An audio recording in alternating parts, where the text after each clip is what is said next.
Bonjour à tous, je suis Raphaël Gruman, nutritionniste, et aujourd'hui je vais vous parler de l'alimentation pour les marathoniens, ceux qui vont préparer le marathon de Paris très prochainement.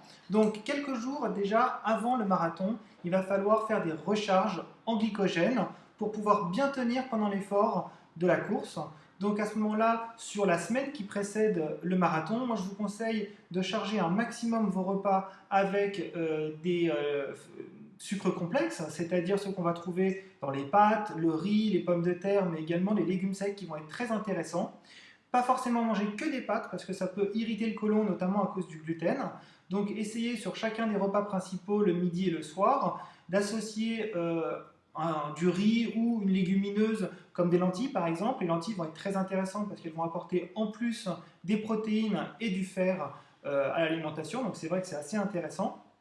Le jour de la course, surtout le matin de la course, prendre un bon petit déjeuner bien équilibré avec une source de sucre complexe, le pain notamment, et préférer des pains un peu complets, c'est-à-dire avec des fibres, pour faciliter également la digestion, associer un fruit type banane, une protéine facile à digérer, donc éviter les œufs le matin, préférez plutôt le jambon, qui sera plus facile à digérer, et surtout hydratez-vous.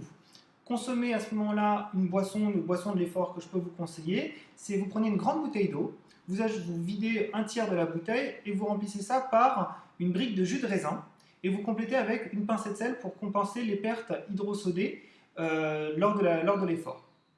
Donc pendant la matinée, vous allez boire cette préparation pour être vraiment bien hydraté pour la course. Et le lendemain de l'effort, il va falloir également recharger ses réserves de glycogène pour compenser les pertes lors de l'effort. Donc consommer des légumineuses, lentilles, on peut également consommer du quinoa qui va être très intéressant pour avoir des sucres complexes. Et surtout bien s'hydrater pour évacuer un maximum l'acide lactique qui aura été créé pendant l'effort. Surtout bien vous hydrater pendant les jours qui suivent, et surtout pensez à vous étirer pour éliminer encore une fois cet acide lactique.